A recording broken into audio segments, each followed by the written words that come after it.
ये हैं मुल्तान के इजाज़ हुसैन, जो फिल्म इंडस्ट्री में 45 साल तक मेकअप आर्टिस्ट का काम करते रहे हैं।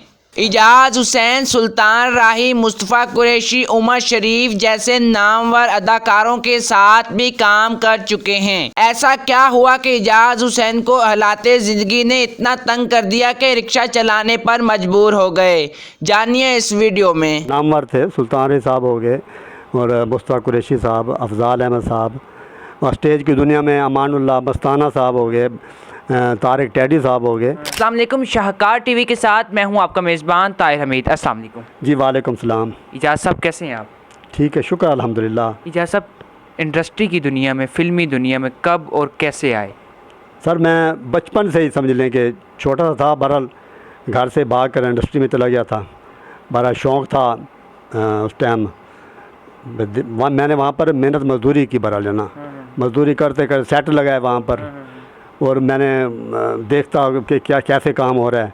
बस सेट लगाते लगाते फिर मेकअप आर्टिस्ट वहाँ पर एक उस्ताद बना लिया, उसके साथ काम किया। पर ऐसे आस्ता फिर ये कि मेरा ना एक्टर नहीं बन सका। ये है कि मैं मेकअप आर्टिस्ट, जो माशाल्लाह बड़े बड़े फिल्म स्टार, टीवी स्टार, उनको मैंने तैयार किया है। इजाज़ साहब में बड़े मशहूर मरूफ लोग हैं। सुल्तान राही हमने देखा आपकी यादाश्त में, और उसके बाद और काफ़ी बड़े बड़े एक्ट्रेस। आप अपनी ज़बानी भी बता दें कौन कौन से एक्ट्रेस के साथ काम किया, किन किन एक्ट्रेस को आपने तैयार करवाया? बहरहाल जी लातदाद मैं जो उस टाइम नामवर थे, सुल्तान राही साहब हो गए और मुस्तफ़ा कुरैशी साहब, अफज़ाल अहमद साहब, और स्टेज की दुनिया में अमानुल्लाह मस्ताना साहब हो गए, तारिक टैडी साहब हो गए, अभी ये नसीम विक्की साहब हो गए, सुहेल अहमद साहब हो गए, मुल्तान जान रैम्बो हो गया।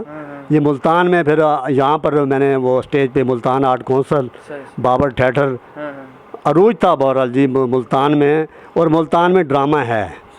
मैं कहता हूँ कि मुल्तान में ड्रामा जो है ना, बल्कि हमने असलम शाह साहब उनके साथ हमारे मुल्तान के। मुझे ये बताइए कि लोग जानना चाहते हैं, आपने मेकअप आर्टिस्ट का काम किया इंडस्ट्री में, सुल्तान राही को तैयार किया अपने हाथों से। सुल्तान राही साहब को मैंने ऐसे, क्योंकि उस टाइम मेरे उस्ताद मोहतरम उस्ताद लोग थे, मैं उस टाइम सीख रहा था काम।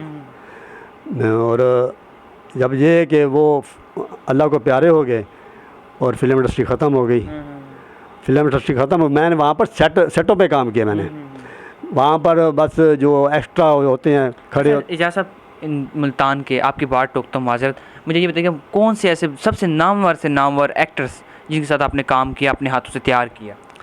मुल्तान में माशाल्लाह अब भी जो भी स्टार हैं, मुल्तान में जितने भी स्टार हैं और जितने भी डायरेक्टर हैं, और मैंने उनके साथ मैंने काम किया है। इजाज़ साहब, अब किस हाल में इंडस्ट्री को छोड़ लिया, मतलब थोड़ा बहुत काम कर रहे हैं क्योंकि अब तो दौर चला गया, डिजिटल दौर आ गया, तो अब किस हाल में? अभी बाबर थिएटर का है यूसुफ कामरान साहब, वो एक्टर थे, एज ए एक्टर थे पहले। अब माशाल्लाह फिर डायरेक्टर, अब माशाल्लाह उन्होंने संभाला हुआ है बाबर थिएटर पे पूरा जाना।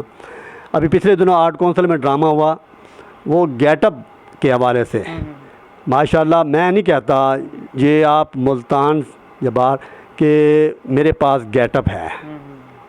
आपका मेन मकसद लोगों को गेटअप तैयार करवाना था, मेकअप करना था? जी जी, मेकअप तो अब पार्लर से करा के लड़कियां आ जाती हैं। पहले मैं 2 घंटे 3 घंटे पहले जाता था बाबर थिएटर पे या आर्ट काउंसिल में, वो लड़कियां लड़के सब ना मेकअप कराते थे। अब माशाल्लाह ये काम ख़त्म हो गया है, हमें मार दिया है। और मेरे पास 2 हुनर थे, सेट और मेकअप, और ये दोनों जो इन्होंने इंडस्ट्री वालों ने या स्टेज वालों ने वो ख़त्म कर दिए हैं। इंडस्ट्री को छोड़े हुए कितना अरसा हो गया? सर मैं 2014 में मैं अल्लाह के घर मदीने से गया। उसके बाद बहरहाल ये अपना गेटअप भी ये एक ही है ना, तब्दील नहीं किया। समझ लें कि मैंने छोड़ दिया है।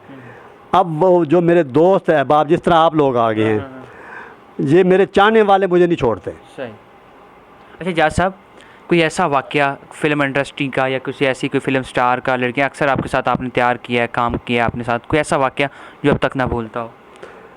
बहरहाल जी मेरे pass on the record Amanullah साहब ने मुझे, उस टाइम बड़ा नोट था 100 रुपये का, वो मुझे उन्होंने इनाम दिया। वैसे तो बड़े इनाम मिले कि बहरहाल अमान साहब ने मेरा फ़न, मेरा गेटअप, मैंने एक जुल्फ़कार जुल्फ़ी नामी है, उसका मैंने चेहरा बिगाड़ा है ना। बहरहाल जो आज तक मुझे याद है वो है ना, वो भी माशाल्लाह ज़िंदा है जुल्फ़कार जुल्फ़ी। वो फैज़ू के साथ मेले ठेलों पे काम, क्योंकि रोज़ी करनी है। बहरहाल ये है कि वो बच्चा जो है ना, वो भी मैंने इस इंडस्ट्री में लेके आया हूँ। अच्छा इजाज़ साहब, इंडस्ट्री को छोड़ के रिक्शा चलाने की नौबत क्यों पेश है?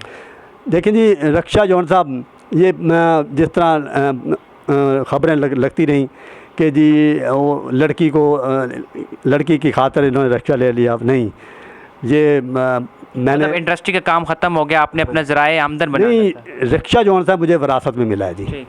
हाँ जी, मैंने वो ख़रीदा नहीं है। बहरहाल मैंने इस काम के लिए मैंने बल्कि रिक्शा चला के मैंने बल्कि वो पैसे खर्च किए मैंने। फिल्म इंडस्ट्री से आपने क्या बनाया, क्या गवाया? बहरहाल जी माशाल्लाह मैंने बच्चों की है ना देख ले कि तालीम मतलब आपने इंडस्ट्री से कमाया भी है? बिल्कुल कमाया मैंने। मेरे पास एक वक्त था जब मैं बहुत मसरूफ़ था। मेरे उस्ताद मोहतरम साथ थे, सुल्तान परदेसी साहब।